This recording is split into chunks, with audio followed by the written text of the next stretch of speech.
Mr. Nelson, you may proceed. Thank you, Your Honor. Could you state your name for the record, please? It's Dale Plusses. And you don't testify as much in court anymore, so if you could spell your last name for the benefit of the court reporter. It's Plessas. Okay. And where are you currently employed? The Minot Police Department, City of Minot. And what do you do for the Minot Police Department? I am the investigations commander, but right now I'm the interim chief of police. Okay. Now, your current rank is that of captain, is that correct? Correct. Okay. Could you give us a rundown of your training and experience, please? I've been a police officer in Minot for, will be 24 years coming in September. I've attended the North Dakota Peace Officers Academy, various other trainings throughout the 24 years, and I've attended the FBI National Academy. Now, what was your role in this case? I was the initial officer responding in 2007. So you were a patrol officer at the time, is that accurate? Correct, I was a patrol officer. And could you just give us a brief explanation of what a patrol officer does? Patrolling the city of Minot, handled accidents, criminal investigations, minor criminal investigations, respond to emergencies. So on the 4th of June of 2007, did you respond to an emergency that dispatch sent you to involving this matter? Yes, I did. Okay, and where were you dispatched to? I was dispatched to 24. I'm going to have a hard time remembering the address. I think it was 24. Would it be 24th Street? Say that again. 24th Street? Yeah, apartment number 5. Okay. And that's in Minot, Ward County? Correct. And what happened when you got there? I was dispatched for a potential unattended death or a deceased female. So I was at the very end of my shift at that day, must have been around 5 o'clock, and I arrived on scene and made contact with the reporting party. Would that be Gordon Knutson? I think the reporting party was Laura Knapp. Okay. So Laura Knapp was the one that called. When you say reporting party, you mean the person who called 911? Correct, yeah. Okay. And was Gordon there as well? He was. Okay. And what happened next? They directed me to the apartment, and Laura wanted to go in and show me where she was. I told her to wait outside. She motioned down the hallway, and I went to the bedroom where she was located. And what did you find? I found someone who was later identified as Anita Knutson, deceased in the bed. And what did you do at that point? I had a firefighter who had just arrived on scene. I'd asked them to stand outside and wait. Once I believed that she was deceased, I had him come in to verify. After he verified, I had him leave the scene, and at that time, community ambulance had arrived on scene, a paramedic, and I wanted them to verify, so I had them come in and just ensure that she, in fact, was deceased. So the firefighter would have been there basically to perform CPR potentially or something like that. Is that accurate? Correct. It's standard procedures in the fire department in case there's something medical that we can do. And Anita was long past that point. Is that accurate? Objection, leading, Your Honor. Sustained. Was there any life-saving that would have done anything for Ms. Knutson? The firefighter indicated she was cold to the touch, and therefore he didn't believe there was anything to be done. Okay. What happened next? I had them leave the scene. I secured the apartment by securing the front door, standing outside of the front door. That's just standard procedure. Waited for investigators to arrive. Did investigators come? Yes, they did. And who were those investigators? I recall Bob Bernard was the first investigator on scene. I don't recall after that. Other officers also arrived. And Mr. Bernard also, was he a detective with the Minot Police Department? Correct, he was. Okay. And what happened after that point? After that point, I was contacted by my lieutenant in charge of my shift, and he instructed me to turn the crime scene over to another officer from the afternoon shift and to return to the PD. And did you have an issue with that? I didn't like that, no, but it was an order given to me, so Okay. So did you follow that order then I did. and return to the PD? Yes. Okay. Did that pretty much end your involvement in the case? Yes, it did. Okay. Now, later in your career, were you involved in the detective side of things as far as the Minot Police Department? Many years later, I became the commander of the investigations division. Okay. So you've been with the Minot Police Department for, you said 24 years at this point? Correct. Uh, Well, in September, it'll be 24 years. okay. So that does include the entire period from June 4th of 2007 when Anita is discovered to when this case got charged out in March of 2022, Correct. plus stuff on either end. Yes. Okay. Were you involved in any decision making on trying to find or work with detectives at the Minot Police Department to work the case to try to crack the case? Yes, I was. When I took over the investigations unit, I was instructed by Chief Klug to find a way to get the case reviewed again and started again. Not necessarily started again, but readdressed. Were there any difficulties with that? Yes. Chief Klug was the commander of investigations. Two commanders in front of me. Well, Chief Klug, then Justin Sunheim were both commanders of the investigations unit, and they both indicated that manpower was an issue for both of them. And trying to get to that point, what he asked me to do was find a way to get logistics and get the investigation going again. Now, has manpower been, unfortunately, a persistent issue with the Minot Police Department? Yes, as with all law enforcement agents, but definitely Minot PD has been down between 10 and 15, even more than that, since around that time. So does that cover patrol officers, detectives, the whole kit and caboodle? yeah, it does. I mean, it's across the board. Now, over those 15 years between 2007 and 2022, how has crime changed in the city of Minot? There was a couple of things that really impacted the crime in Minot. The flood being one of them, and the oil boom in western North Dakota being another. And so crime has increased. We're seeing a lot more violent crime than we ever have prior to that. So as a result of that, are detectives and other law enforcement officers in the Minot police community stretched a little thinner? Yeah, I would say yes.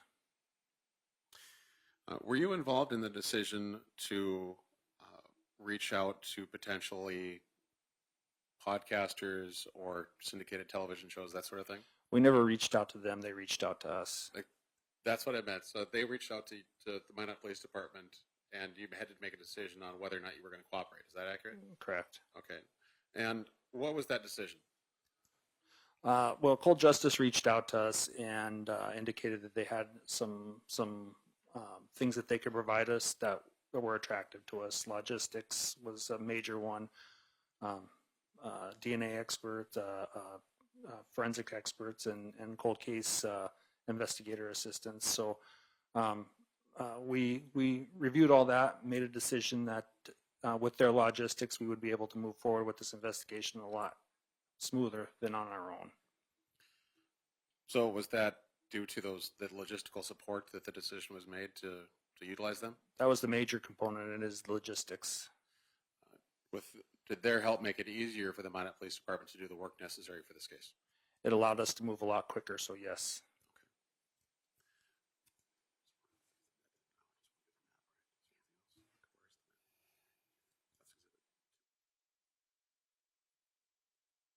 Permission to approach the witness, Your Honor? You may.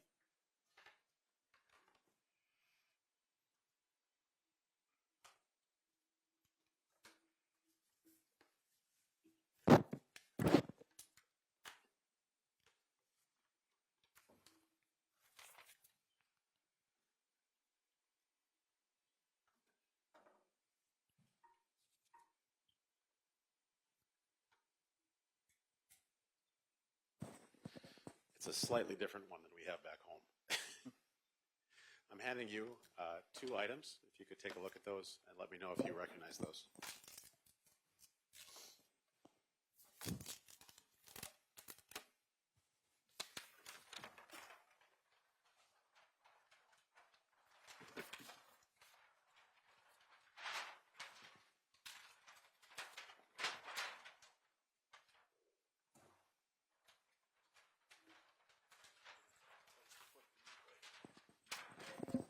want to just hand that back to me when you're done?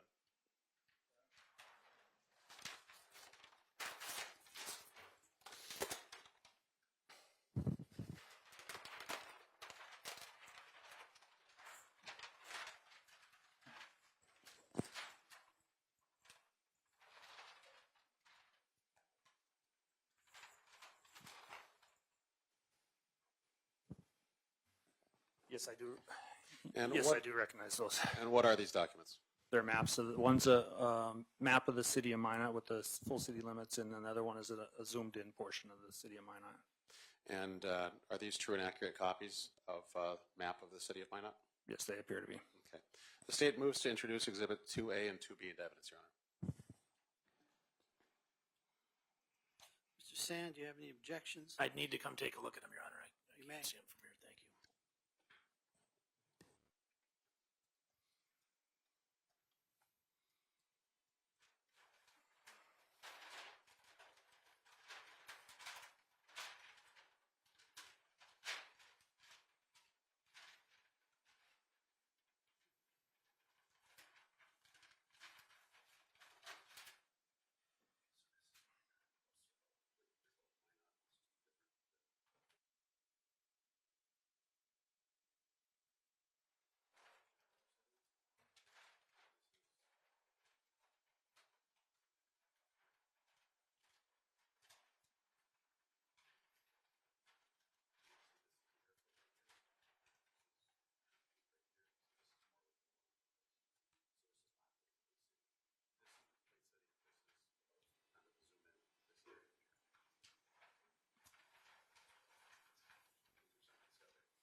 How was that one offered?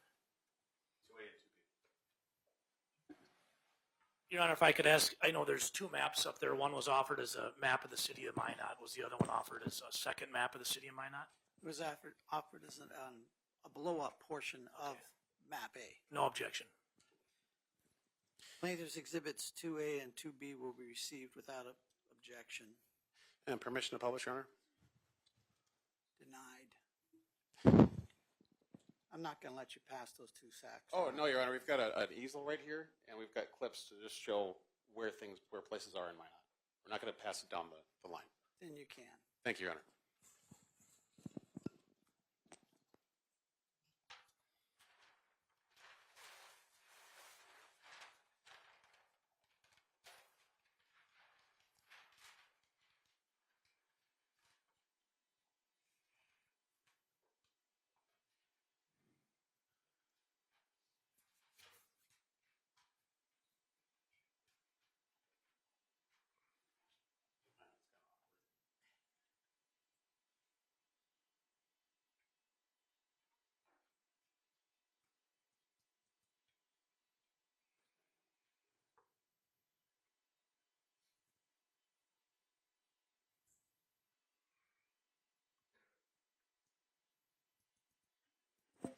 And permission for the witness to come down for demonstrative, Your Honor?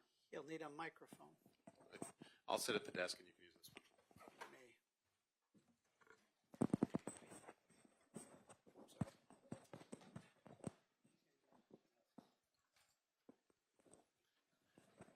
may. And Captain Plus says, I can't see what you're doing over there, but if you could take a sticky note here that I'm going to pass to you.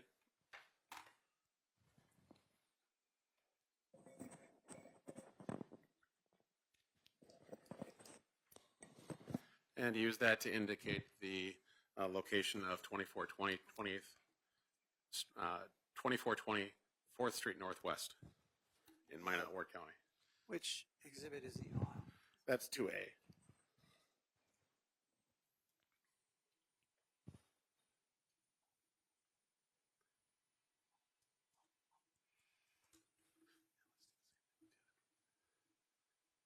Okay, I've marked that.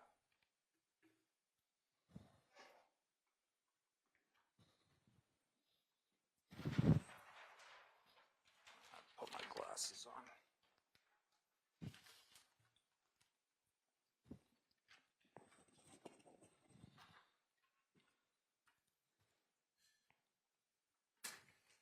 And Captain Plessis, if you could do it the same with 2B, which is the blow-up of 2A.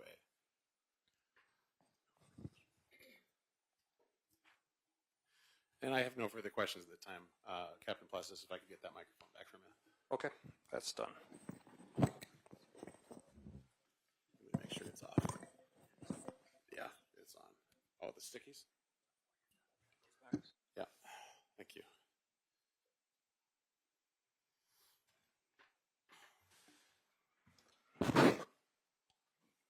Mr. Sand, do you have any questions for Captain Plessis? I do, Your Honor. You may proceed. Captain Plessis, the state discussed with you MPD's numbers being down in terms of officers, correct? Correct. And you had said that you guys, all law enforcement has struggled, but you have struggled more, right? I would say, I can't say more, but we are definitely struggling, yes. What reasons do you think that's for? There are multiple reasons. The police in general are struggling because of the perception of law enforcement, I guess. There's multiple reasons why we're down. Did your police chief just step down? Yes, he did. Okay, do you know why? He was investigated on a administrative investigation, and Okay. he, at the end of that investigation, chose to step down. What do you know about that investigation? Objection, Your Honor, relevance. I believe it has extreme relevance, Your Honor, especially given what's gone on. I'll overrule your objection. Please make sure you connect it, Mr. I Sand. will, Your Honor. What do I know about the investigation? Yes. I was involved in the investigation, but I guess I didn't conduct the investigation. Did you review the report when it was completed? I have read the report. I can't say that I've read it extremely thoroughly, but I have read the report. And I'm guessing you're aware of the new report regarding Sergeant McLeod. Yes, I am. Okay, have you read that? I have read through that. I have not in depth read Are it. you aware of the allegations of destruction of text messages and Objection, files? Your Honor. Relevance to the Extreme current investigation. relevance, Your Honor. That's Okay, can I have you approach the bench, please?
All right, Mr. Sand, you can ask your question with regard to Officer Plessis, Captain Plessis, in relation to the manpower issues that the police department is having now?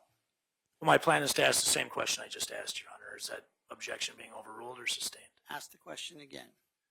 Are you aware of the allegations of destroying of text messages and files in the new investigative report? Objection, Your Honor, as to relevance. Again, what's the relevance of that, Mr. Sand? The relevance, Your Honor, is that the officers working on this report were involved in that. The objection is sustained. We're talking about an incident in 2007, not the report. Okay.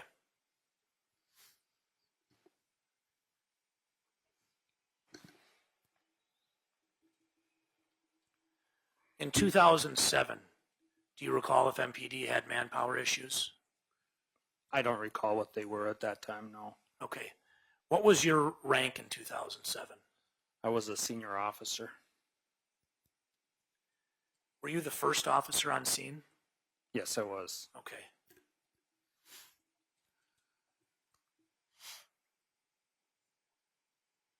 Did you photograph anything at the scene? No, I did not. Did you observe anything at the scene? I observed things at the scene. Okay.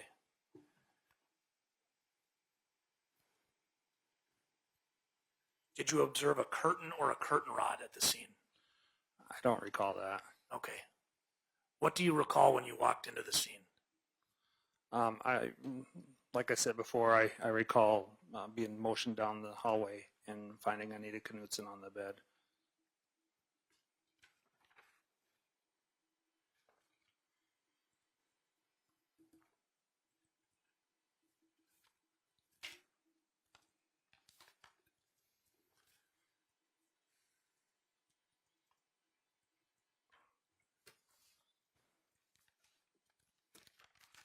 Do you recall any involvement with Officer Klug in 2007 on this case? I do not.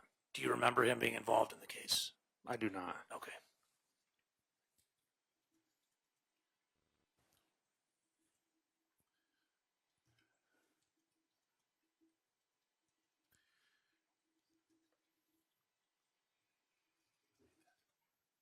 Did you talk with Gordon Knutson when you got on the scene at all? I don't recall specifically talking to him, but I remember him being there. Do you recall observing a ripped screen when you were at the scene? No. Or a slashed screen? I did not see the screen, no. Okay. Did you talk to the maintenance man, Mr. Marty Annell, when you were there? Yes, I did. Okay.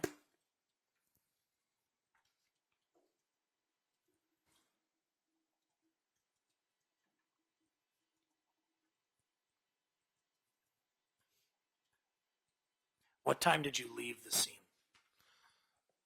I'm not sure that I notated that. I was not on the scene for a long time. Approximately how long? I know it was a long time. I would guess, this 17 years ago, but my guess would be maybe an hour at most. Okay.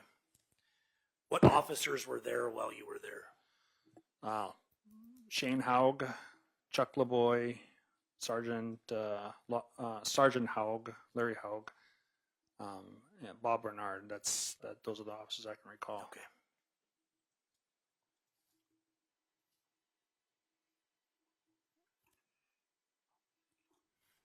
Those are the only questions I have. Mr. Nelson, do you have any redirect? No redirect, Your Honor. Is this officer here by subpoena? Yes, Your Honor. Is he excused? He is excused, Your Honor. Mr. Sand, do you have an objection? No, sir. All right, officer, you may come and go as you please. Thank you.